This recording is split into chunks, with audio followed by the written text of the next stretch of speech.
जी के web TV के नाजरीन को ज़ुबैर कुरैशी का सलाम पहुँचे। जी हाँ नाजरीन, मरकज़ी वज़ीर ख़जाना निर्मला सीतारमन ने आज पार्लियामेंट में माली साल 2023 और 24 का बजट पेश कर दिया। जी हाँ नाजरीन, ये बजट इसलिए भी इंतहाई अहमियत का हामिल गर्दाना जा रहा था क्योंकि भाजपा हुकूमत की दूसरी मियाद के बाद ये आखिरी सालाना बजट था। जी हाँ नाजरीन, यानी कि पार्लिमानी इंतखाबात जो 2024 के मुनक़िद होने हैं उससे पहला ये आखिरी बजट था और ये बजट मरकज़ी वज़ीर ख़जाना निर्मला सीतारमन ने आज पार्लियामेंट में पेश किया। नाजरीन, इस बजट को लेकर क्या कुछ सिमगोइयाँ रही या माहिरीन का इस ताल्लुक़ से क्या कहना है आप तक ज़रूर पहुँचाने की कोशिश करेंगे, लेकिन एक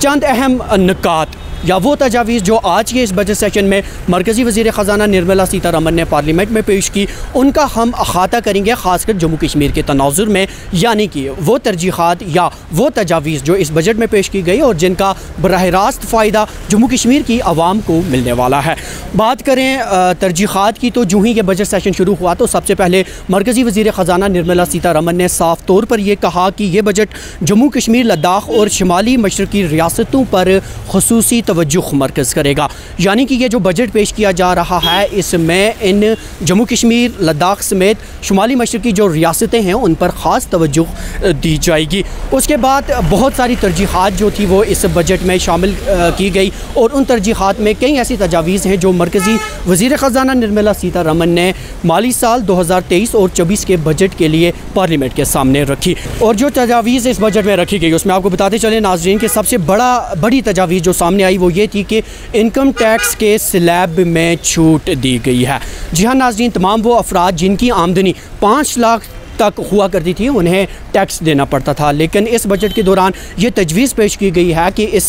स्लैब को बढ़ा दिया जाए, यानी कि 5 से बढ़ाकर ये 7 लाख तक करने की तजवीज़ पार्लियामेंट में पेश कर दी गई है। यानी कि अब वो अफराद जिनकी साल आमदनी जो है वो 7 लाख से तजावज़ करती है वही टैक्स के ज़ुमरे में आएंगे। टैक्स के हवाले से ही एक और बड़ी तजावीज़ इस बजट सेशन में निकल कर सामने आई और वो ये थी कि जो आपका पैन कार्ड था वो अब कौमी शनाख्ती कार्ड तस्वुर किया जाएगा। जी हाँ नाज़रीन, इनकम टैक्स जो पैन कार्ड है वो अक्सर व बेशतर हम सिर्फ टैक्स के लिए इस्तेमाल में लाया करते थे, लेकिन अब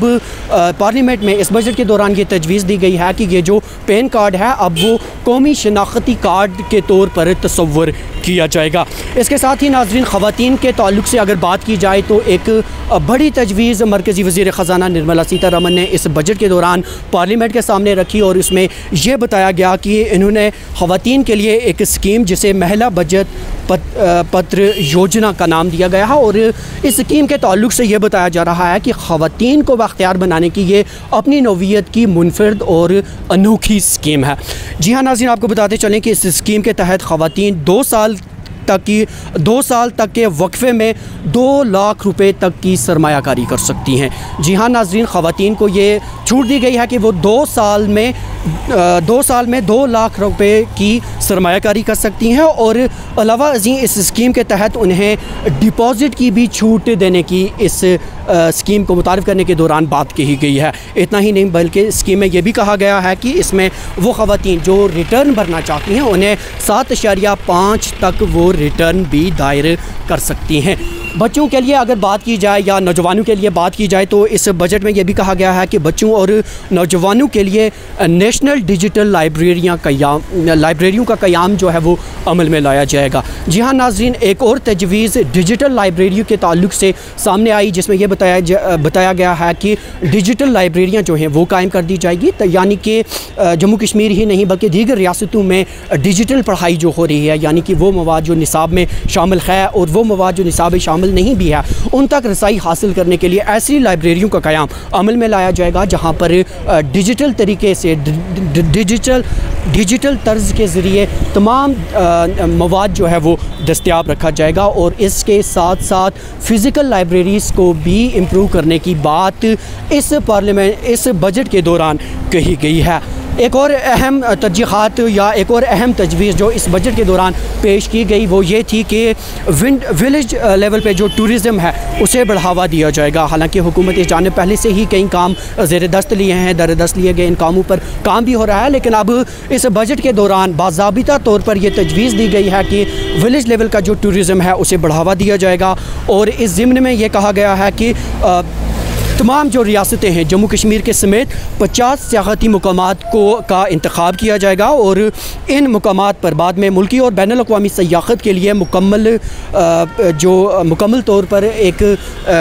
प्लेटफॉर्म जो है एक मुहैया किया जाएगा, जहाँ पर इस चीज़ को फ़रोग़ देने के लिए लाहे अमल जो है वो तरतीब दिया जाएगा। साथ ही रियासतों में जो भी GI मसनूआत हैं, यानी कि तमाम वो चीज़ें जिनको GI टैग का जो लेबल है वो दिया जा चुका है, उन्हें और दीगर दस्तकारों के फ़रोग़ के लिए ज़िला सदर मकामात या मशहूर सियाहती मकामात या ज़िला सदर मकामात पर एक यूनिटी हॉल कायम किया जाएगा, जहाँ पर लोगों को ये तरगीब दी जाएगी कि हम इस चीज़ को कैसे आगे बढ़ा सकते हैं। इसके साथ साथ इस बजट के दौरान डिजिटल पेमेंट को फ़रोग़ देने की भी बात की गई। जितना भी लेन देन हम नकदी तौर पर किया करते थे, तो इस बजट के दौरान ये कहा गया कि अब ये लेन देन जो है डिजिटल तरीके से करने को बढ़ावा दिया जाएगा, यानी कि माली साल 2023 और 24 के दौरान ये तजवीज़ रखी गई है कि डिजिटल पेमेंट को फ़रोग़ दिया जाएगा। और एक अहम चीज़ जो ये बताई गई है, जो BPL ज़ुमरों के तहत आने वाले अफराद को जो अनाज मुफ्त फ़राहम किया जाता था, चूँकि उसकी आखिरी तारीख 31 दिसंबर थी, तो उसमें भी मज़ीद 1 साल की तौसीक़ कर दी गई है। तो मरकज़ी वज़ीर ख़ज़ाना निर्मला सीतारमन ने ये माली साल 2023 और 24 का बजट पेश किया है और इस बजट में इन सारे नुकात को उभारने की कोशिश की गई है। और साथ में ये भी कहा गया है, या यूँ कहें कि एक बार फिर ये दोहराया गया है कि रोज़गार के बेहतर से बेहतर मौक़े जो हैं वो भी फ़राहम किए जाएंगे, ताकि बेरोज़गारी की शरह को कम किया जा सके। अब आम लोगों का या ख़ास तौर पर माहिरीन का इस ताल्लुक़ से क्या कहना है, वो भी आप तक पहुँचाने की ज़रूर कोशिश करेंगे। लेकिन ये जो चीज़ें हमने आपके सामने रखी, ये सिर्फ वो तरजीहात थी, या यूँ कहें कि ये वो तजावीज़ थी जो जम्मू कश्मीर की आवाम के लिए भी सूदमंद साबित हो सकती हैं।